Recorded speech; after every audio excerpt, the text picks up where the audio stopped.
Good afternoon, everyone. Today is 28th of February, last day of Feb, and we are back again to discuss the 5 important articles of the day. मैं पिछले कुछ दिनों से बार बार mention कर रहा हूँ और आज फिर से कहता हूँ कि पिछले लगभग 10 दिनों से हम लोग हर रोज 10 MCQs करंट अफेयर्स के लेक्चर में डिस्कस कर रहा है। तो जो प्रीफिट में हम लोग स्टैटिक एंड कोर कवर करते हैं उसके साथ में अगर आप ये 10 MCQs को फॉलो करते हो तो आपका करंट भी सप्लीमेंट हो जाएगा।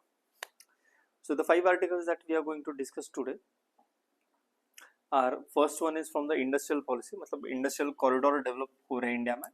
There are total 11 number of industrial corridors। तो हम इसको प्रीलिम्स के पर्सपेक्टिव से देखेंगे कि इंडस्ट्रियल कॉरिडोर होता क्या है, वो 11 कौन से है, सारे याद रखने की जरूरत नहीं, बट एक ओवरव्यू होगा तो अच्छा है। उनकी इम्प्लीमेंटिंग बॉडी कौन सी है ये हम देखेंगे। फिर ऑनरेबल प्राइम मिनिस्टर इजराइल गए हुए हैं तो हम इंडिया इजराइल के बायलैटरल रिलेशन को रिव्यू कर लेंगे। थर्ड जो है वो ट्रैफिक मैनेजमेंट के लिए एक इनिशिएटिव लाया है Astram, which is actionable intelligence for sustainable traffic management. Fourth जो है वो इकोनॉमिक्स से है, जो न्यू जीडीपी सीरीज का बेस ईयर चेंज किया तो उसको हम समझेंगे। और लास्ट वाला जो है वो चंद्रशेखर आजाद जी के बारे में है, हिस्टोरिकल फिगर है, उनका कंट्रीब्यूशन को हम थोड़ा सा समझेंगे। So before we get started, here are a couple of things that I need to remind you of. This batch is GS Foundation batch is suited for working professional. Anybody can join, but it is better suited for working professionals क्योंकि इसमें आप किसी भी slot में अपने work hours के हिसाब से सिलेक्ट कर सकते हो।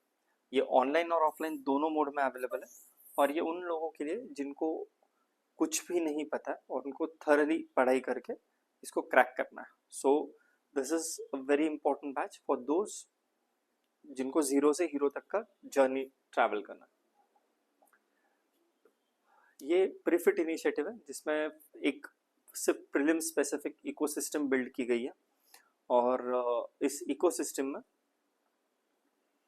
15,000 MCQs है जिसमें one section is free, the other section is paid. जो फ्री सेक्शन है उसमें आपको 3000 plus MCQs daily YouTube live पर डिस्कस किए जाएंगे। आज डे 53 है एंड अब तक हम अप्रोक्सीमेटली 1500 क्वेश्चन के आसपास कवर कर चुके हैं। मॉडरेट फेज चल रहा है सिमिलरली, बट ये फ्री वाले में फुल लेंथ टेस्ट नहीं है, टेस्ट सीरीज इन्वॉल्व नहीं है। इसमें 3000 MCQ, 3000 प्लस MCQ को डिटेल एक्सप्लेनेशन, कॉन्सेप्चुअल क्लैरिटी, ये सब फ्री में।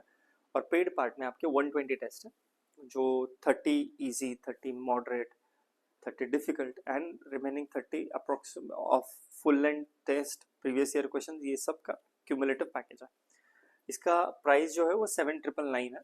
अगर आप CCP से किसी भी तरीके से एसोसिएटेड रहे हो तो you can contact on the number mention on your screen and get further discount. जो अभी हम CNA डिस्कस कर रहे हैं और जो यूट्यूब लाइव पे प्रीफिट का डिस्कशन होता है MCQs का, you can access those PDF or for that matter any other infographics by downloading the app of CSAP. Let's get started. First article is about industrial corridors. So industrial corridor होता क्या है? Industrial corridor ये है एक planned linear economic zone integrating transport infrastructure, industrial clusters and smart cities. 3-4 cities एक cluster को वो integrate कर लेता है। They connect major economic hubs through highways and dedicated freight corridors. Freight corridor मतलब ये मालवाहू, जहाँ से आपका माल ट्रांसपोर्ट होता है वो वाला। फिर उसमें पोर्ट्स भी आते हैं और लॉजिस्टिक पार्क्स भी आता है। इसका ऑब्जेक्टिव ये है कि मैन्युफैक्चरिंग कॉस्ट, प्रोडक्शन कॉस्ट जो है, जो लॉजिस्टिकल कॉस्ट है उसको कम करना, रिड्यूस लॉजिस्टिक कॉस्ट। फिर मैन्युफैक्चरिंग को इससे प्रमोशन मिलेगा एंड जो डोमेस्टिक एंड फॉरेन इन्वेस्टमेंट है उसको अट्रैक्ट करने के लिए, इससे एम्प्लॉयमेंट भी काफ़ी जनरेट होती है। इंस्टीट्यूशनल फ्रेमवर्क समझेंगे। ये जो national industrial corridor development programme है, it is the implementing agency of this industrial corridor program development is National Industrial Corridor Development and Implementation Trust, ये एक ट्रस्ट है, इसके लिए कुछ बजट अलोकेट किया गया है। इनफैक्ट इसी साल 2026-27 के बजट में इनफैक्ट 3000 करोड़ अलोकेट किया गया इस national industrial corridor development and implementing trust को। देर आर टोटल कॉरिडोर्स कितने हैं? There are 11 industrial corridors under development. एक दो को हम जान लेंगे, सारे 11 को याद रखने की जरूरत नहीं है, एक दो हम देख लेंगे। पहले तो की डेटा देखते हैं। जो फेज 1 जो था उसमें अब तक 2 लाख करोड़ रुपए का इन्वेस्टमेंट आ चुका है। उसके अलावा 12 न्यू प्रोजेक्ट्स भी अप्रूव कर चुके हैं। सो लगभग 1 मिलियन जॉब्स के आसपास इससे जॉब जनरेट होगा। कुछ मेजर देख लेते हैं। पहला तो दिल्ली मुंबई इंडस्ट्रियल कॉरिडोर है, then we have Chennai Bengaluru industrial corridor, then we have Amritsar Kolkata industrial corridor. ऐसे टोटल 11 है। ये सारे के सारे आपको याद रखने की जरूरत नहीं है। अब इन कॉरिडोर का लोकेशन किस बेसिस पे डिसाइड होता है? There are factors which decides कि कहाँ से कौन सा इंडस्ट्रियल कॉरिडोर हम लोग प्लान करेंगे, कौन सा एग्जीक्यूट किया जाएगा। वो जो रिस्पॉन्सिबल फैक्टर्स है वो कौन सा है? Those factors are first existing availability of transport infrastructure such as already कोई dedicated freight corridor वहाँ पे exist कर रहा है, so that is beneficial. Second, ports जो होते हैं या जो exports hubs हैं वहाँ से कितना distance पे है, अगर वो proximity है उनका मतलब कम distance पे है, so that is given priority. फिर जो raw material का availability कितना है especially mineral rich states में, और फिर workforce कितना है, urban centers कितने हैं. These are the factors which play an important role in deciding the location of such corridors. Why is it significant for India? Because जो मैन्युफैक्चरिंग कम्पिटिटिवनेस है India का उसको वो एनहांस कर देता है. It supports make in India and आत्मनिर्भर Bharat initiative. फिर बैलेंस रीजनल डेवलपमेंट भी होगा. इंडस्ट्रियल कॉरिडोर बनेगा, एक मतलब 4 शहर में से 3 शहर डेवलप्ड है, एक शहर जो है वो थोड़ा सा अंडर डेवलप्ड है और अलग स्टेट में है, तो उसको इंटीग्रेट कर लेंगे. तो डेवलपमेंट जो होगा वो बैलेंस्ड रीजनल डेवलपमेंट को अपॉर्चुनिटी देगा. जो लो कार्बन इंडस्ट्रियल सिटीज है उनको ये इनकरेज करेगा. And it will reduce the logistic cost as percentage of GDP. India में logistic cost as percentage of GDP is one of the highest. इसको कम करेंगे तो अच्छा होगा. प्रीलिम्स के पर्सपेक्टिव से क्या देखना है कि टोटल 11 कॉरिडोर्स है और NICDIT जो है national industrial corridor development and implementing trust, ये एक उसका इम्प्लीमेंटिंग बॉडी है.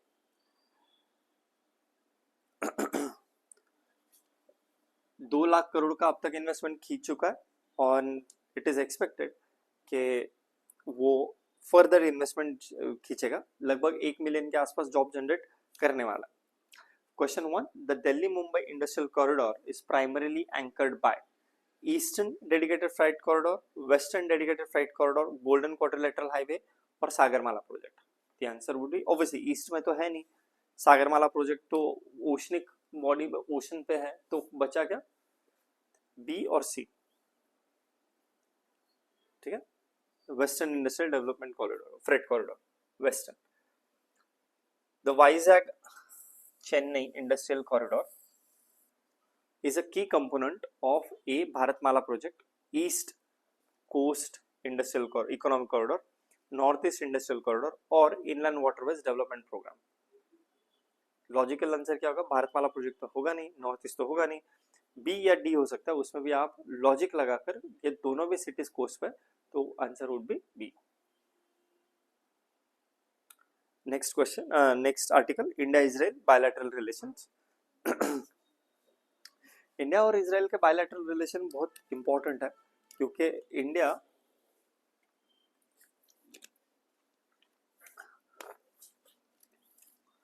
And Israel are natural allies. इसके ऊपर क्वेश्चन भी यूपीएससी मेंस पूछ चुका है कि how India and Israel are natural allies, क्योंकि हमारे circumstances, the way we were born, the time when we were born कुछ हद तक सिमिलर है. खैर हम वापस आते हैं यहाँ पर कि इंडिया और इजराइल जो है they share a multi dimensional partnership जिसमें डिफेंस कवर होता है, एग्रीकल्चर कवर होता है, वाटर टेक्नोलॉजी कवर होता है, साइबर सिक्योरिटी हो, स्पेस हो, फिनटेक हो, इंटेलिजेंस शेयरिंग हो, ऑपरेशनल कैपेबिलिटीज हो, ये सारा शेयर करते हैं, कॉमन इंटरेस्ट है। अब रिसेंटली इंडिया और इसराइल के रिलेशन जो है वो they were elevated to the special strategic partnership for peace, innovation and prosperity. ये एक टाइम पर इंडिया और इसराइल के रिलेशन जो थे वो लिमिटेड कोऑर्डिनेशन के ऊपर बेस्ड थे। अब they have been raised to almost highest level, a special strategic partnership. थोड़ा सा बैकग्राउंड देखते हैं। 1950 में इंडिया, मतलब इमिडिएटली आफ्टर इसराइल, इंडिया ने उनको रिकॉग्नाइज कर दिया था। State of Israel was recognise within short time 1950 में। उसके बाद तक बिकॉज इंडिया और इसराइल और पैलेस्टाइन का चल रहा था और इंडिया डी-हाइफनेशन वाला पॉलिसी फॉर्मूला यूज कर रहा था, तो 1992 तक इंडिया उसके साथ उसको रिकॉग्नाइज तो कर लिया था लेकिन फुल रिलेशन एस्टैब्लिश नहीं किया था। 1992 वाज द ईयर जब full diplomatic relations were establish with Israel. फिर आया 1999 जब कारगिल वॉर हुआ, तब कारगिल वॉर में Israel provided very critical defence assistance during the Kargil war, and that made us realise how critical, how important Israel is in terms of defence cooperation. 2017 में prime minister Modi became the first ever prime minister to visit the Israel. देखिए 1950 में उनको accept किया था as a state, लेकिन उसके बाद India टुक 67 years किसी इंडियन प्राइम मिनिस्टर को इसराइल जाने में। 2022-23 में I2U2 India, Israel, UAE and USA, ऐसा वेस्टर्न क्वाड जिसको कहा जाता है वो फॉर्मुलेट किया गया। अब जो मेजर एरियाज कोऑपरेशन जो है वो ऑब्वियसली डिफेंस एंड सिक्योरिटी है, क्योंकि डिफेंस इक्विपमेंट इंडिया को वो सप्लाई करता है including UAV, missiles, radar etcetera. Then we cooperate on intelligence sharing and counter terrorism operations. फिर एग्रीकल्चर में इंडिया और इसराइल में लगभग 35 सेंटर्स ऑफ एक्सेलेंस ऑपरेशनल है, जिसमें ऑलमोस्ट 10 लाख से ज्यादा फार्मर्स को ट्रेन किया गया है। फिर we are very much interested in water technology like desalination and waste water reuse technologies. फिर इसराइल हमारे गंगा क्लीनिंग इनिशिएटिव में भी सपोर्ट करता है।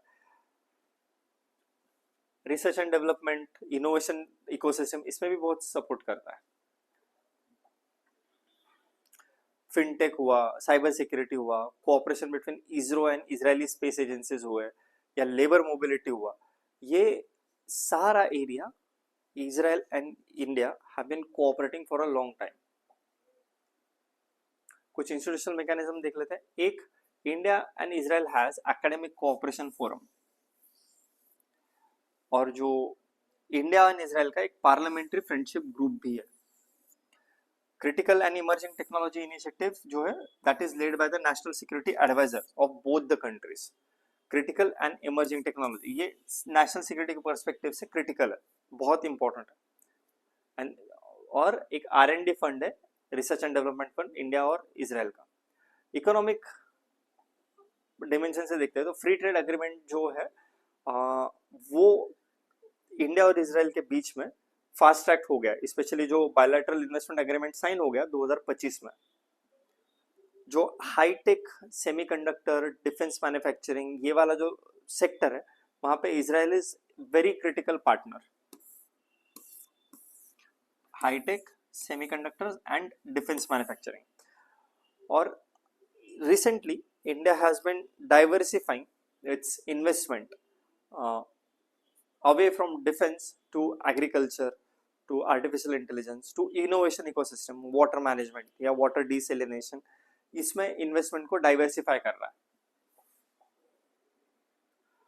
इसका स्ट्रैटेजिक इंपॉर्टेंस बहुत है क्योंकि West Asia is very critical for India.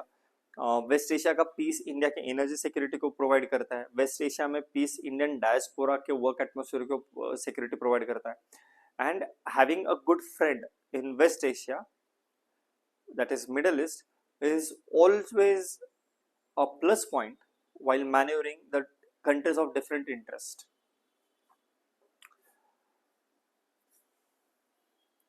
Challenges क्या है? एक, इसराइल के साथ रिलेशंस आपको बैलेंस करने हैं, while Arab Nations and Palestine के साथ भी आपको रिलेशंस को अच्छा मेंटेन करना है।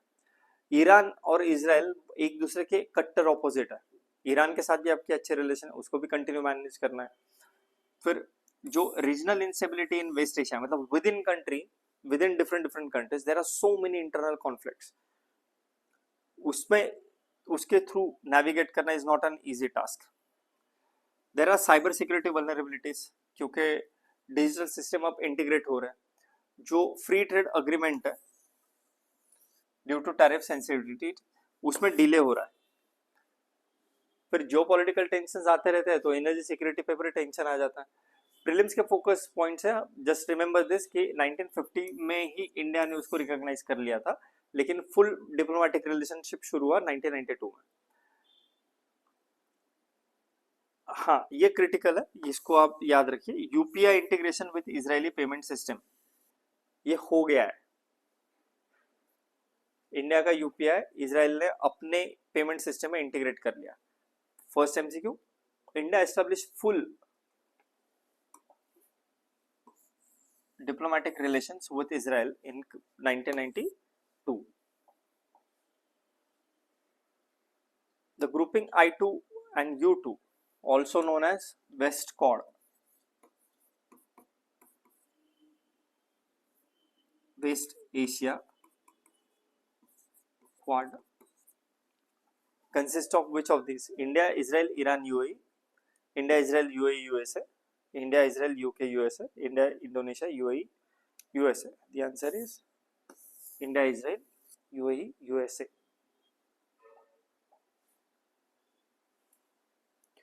Third article is regarding Astram. Astram क्या है? Astram stands for Actionable Intelligence for Sustainable Traffic Management. ये एक AI driven big data platform है for macro level urban traffic management.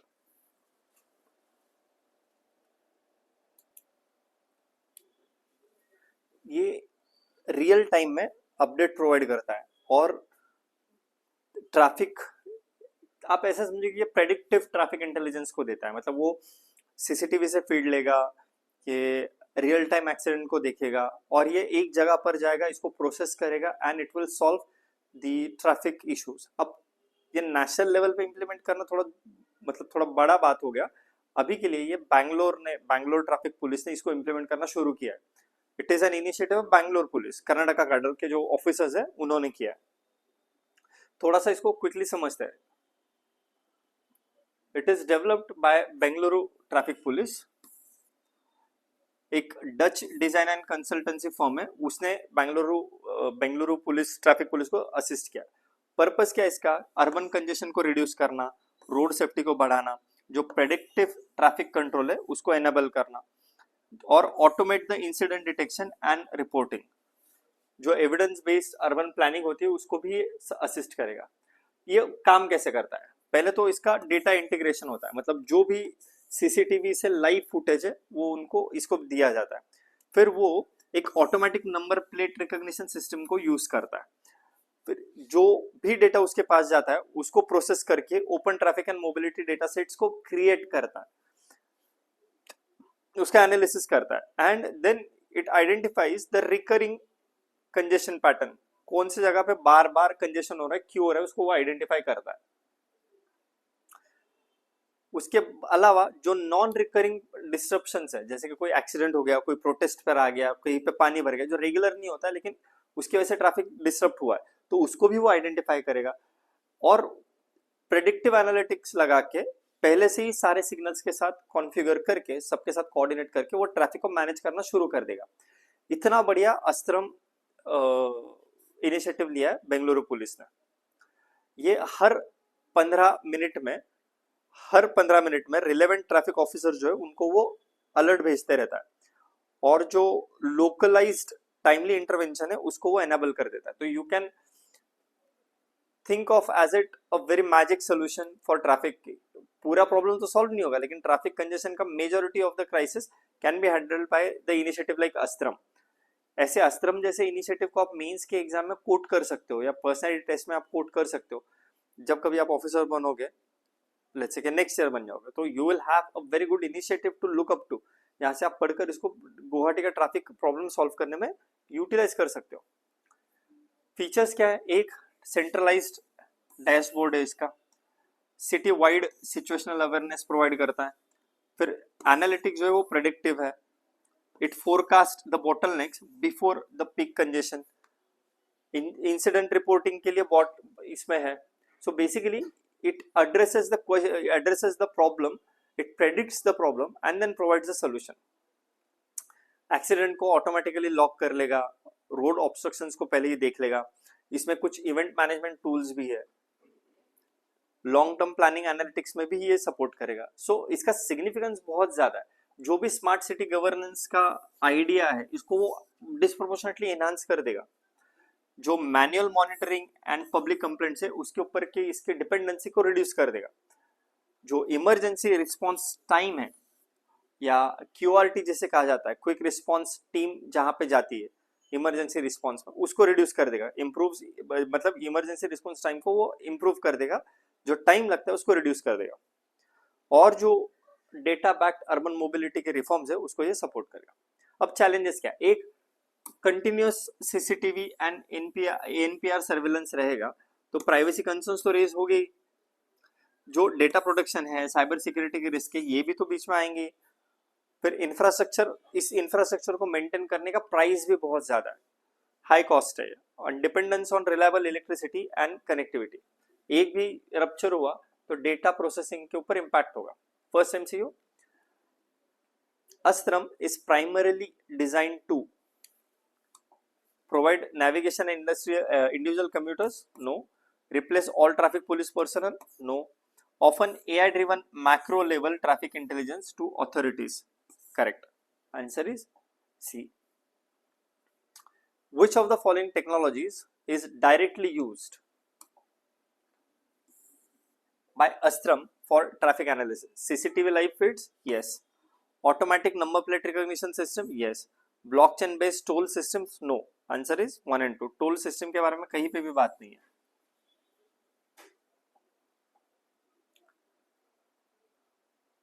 Next, new GDP series जिसका base year अब 2023 कर दिया 11-12 से।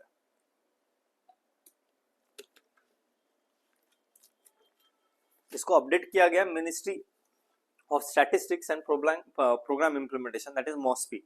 पहले था 2011-12, अब कर दिया 2022-23। Ministry of statistics and programme implementation, MoSPI. क्यों जरूरत थी बेस ईयर रिवीजन की? First, reflects structural changes in the economy. पिछले 10 सालों में स्ट्रक्चरल चेंजेस हुए। अब सर्विस सेक्टर कितना डोमिनेट कर रहा है, मैन्युफैक्चरिंग कितना डोमिनेट कर रहा है, टेस्ट, फूड हैबिट्स, ये सब कुछ चेंज हो चुका है, कंजम्पशन पैटर्न चेंज हो गया, वो रिफ्लेक्ट होना जरूरी है। फिर ये कैप्चर करता है digital economy and gig sector को। 2011-12 का जब बेस ईयर था तब उसके एक्सपेंडिचर में ना क्विक डिलीवरी जैसे फ्लिपकार्ट, जोमेटो, स्विगी, ये कुछ भी पार्ट नहीं था ना। उस टाइम पे ओला, उबर, नेटफ्लिक्स, प्रीमियम, ये सब कुछ नहीं था। बट अभी वो मेजर हिस्सा है गिग इकोनॉमी और डिजिटल इकोनॉमी का। जो global system on national account standards है उसके साथ अब ये नया वाला साल जो है, नया वाला बेस ईयर है, वो अलाइन करेगा। ये वाला जो नया सीरीज आया है इसके वजह से जो इनफॉर्मल सेक्टर का मेजरमेंट है वो भी इंप्रूव हो जाएगा। Why? Because it uses the annual survey of unincorporated sector enterprises. Periodic labour force survey को यूज करेगा। जो गिग वर्कर्स है, जो प्लेटफॉर्म इकोनॉमी, इसको भी ये ट्रैक करेगा। एंड जो आउटडेटेड प्रॉक्सी एस्टिमेट्स हुआ करते थे उनके ऊपर ये अब रिलाय नहीं करेगा। It is going to use big data and administrative sources, जैसे कि ई वाहन डेटा जो है फॉर ट्रांसपोर्ट सर्विसेज, या जीएसटी डेटा जो state level allocation and corporate validation के लिए यूज हुआ था। जो क्रॉस वेरिफिकेशन या रियल टाइम एक्यूरेसी है डेटा की, उसको भी ये इंप्रूव कर देगा। फायदा इसका क्या है कि डिजिटल सर्विसेज, गिग इकोनॉमी अब नंबर्स में रिफ्लेक्ट होना शुरू हो जाएगी। जो रियलिस्टिक मैन्युफैक्चरिंग वैल्यू एडेड जो है वो अब रिफ्लेक्ट होना शुरू होगा। जो स्टैटिस्टिकल डिस्क्रिपेंसीज आती थी बिटवीन डिफरेंट जीडीपी अप्रोचेस वो भी कम हो जाएगी। प्रीलिम्स के पर्सपेक्टिव से ये याद रखना है कि न्यू बेस ईयर इज 2022-2023। पहले क्या था 11-12। डबल डिफ्लेशन जो होता है उसको, इस कॉन्सेप्ट को इंट्रोड्यूस किया गया है। Supply and use stable framework को अडॉप्ट कर दिया गया and COICOP 2018 use for consumption classification. First MCQ, the primary purpose of revising the GDP base year is to increase GDP growth artificially? No. Remove inflation effect and reflect current economic structure? Reduce fiscal deficit? Change tax rates? Answer is B.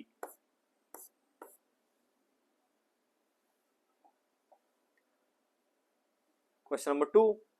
Double deflation in national income accounting refers to deflating GDP twice annually, separately adjusting input and output prices to calculate real value added, reducing inflation rate by half and applying CPI, consumer price index, to all sector uniformly. The answer is B.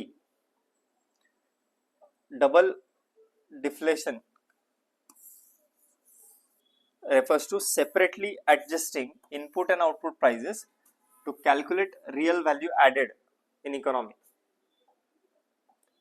Last article, Chandrashekhar Azad ji के बारे में। चंद्रशेखर आजाद जी, as many of you are aware, was a prominent revolutionary authority.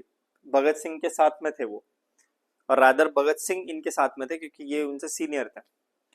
जो militant nationalist movement रहा early phase में 1920 से लेकर 1930s के बीच वाला जो पीरियड रहा, उसमें ये बहुत एक्टिव थे। HSRA वगैरह। He was born as Chandrasekhar Tiwari, but he adopted name Azad, meaning freedom. इनको याद किया जाता है क्योंकि इन्होंने कसम खाई थी कि उनको अंग्रेज कभी जिंदा पकड़ नहीं पाएंगे, and that is what happened. 23 जुलाई 1906 को he was born. Sanskrit school of Varanasi में वगैरह पढ़े थे। खुद का नाम उन्होंने आजाद डिक्लेयर किया था, फादर का नाम उन्होंने स्वतंत्र डिक्लेयर किया था, एंड रेसिडेंस, अपने रेसिडेंस को उन्होंने जेल कहा था। ये आजाद नाम लेने की वजह से, मतलब वो जब ये सब हुआ, ये तब वो सिर्फ 15 साल के थे। 15 साल की उम्र में उन्होंने कहा कि मेरा नाम आजाद है, मेरे पापा का नाम स्वतंत्र है, और मेरा एड्रेस जो है वो जेल है। 15 साल की उम्र में जब नॉन कॉपरेशन मूवमेंट चल रहा था, तब ये चीज करने के लिए जब उनको बहुत मारा गया तो उन्होंने परमानेंटली अपना नाम आजाद कर लिया।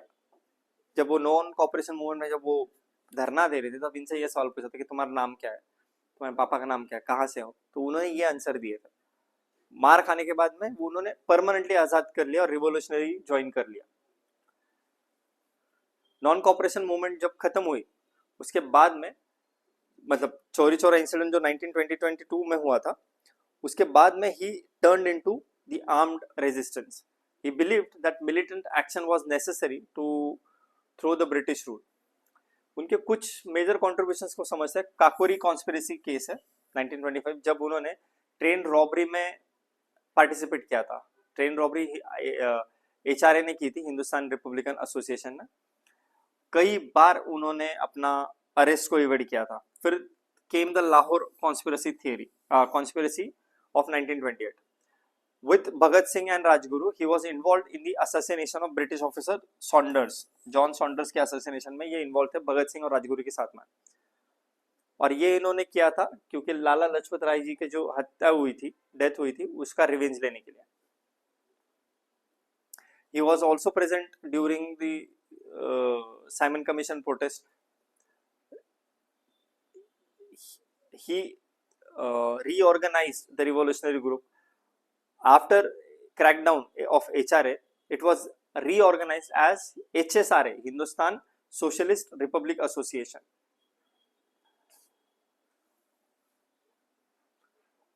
कम्युनिकेशन में इनका जो स्यूडोनिम हुआ करता था वो बलराज हुआ करता था। इनकी मृत्यु हुई 27 फरवरी 1931 को। कल उनका मार्टियर डे था, इसलिए उनके बारे में न्यूज़पेपर में आर्टिकल्स थे। अगर आपने पढ़े होंगे तो आपको पता चलेगा कि how big his influence was. Alfred park Allahabad में है, वहां पे उनका मतलब उनकी डेथ हुई थी। He was surrounded by the British police after betrayal by one of his own, और फिर गन बैटल करने के बाद then he himself assassinated, he himself killed, he shot himself। जब उनकी मृत्यु हुई ना, वो सिर्फ 24 साल के थे। एनीवेज, सिग्निफिकेंस ये है कि he is a symbol of fearless youth nationalism. बहुत सारा रिवोल्यूशनरी एक्टिविज्म नॉर्दर्न इंडिया में इन्होंने इंस्पायर किया। His life highlights the ideological divergence between constitutional methods and the revolutionary approach. First MCQ, Chandrasekhar Azad was associated with which of the following organization? Hindustan Republican Association, Hindustan Socialist Republic Association, or and INC? Answer is A, INC के साथ नहीं थे वो। The Kakuri conspiracy of 1925 was primarily related to protest against Rowlatt Act, the train robbery to fund revolutionary activities, civil disobedience movement, boycott of Simon Commission. The answer is train robbery to fund revolutionary activities. Thank you for joining in. ये CSAP की one stop solution है, smart books. ये अब SMS medium में भी available है। You can contact on the number mentioned here on screen to get access. Thank you so much. See you at Prefit Live. आज day 53 है और politics को हम डिस्कस करेंगे। Thank you so much.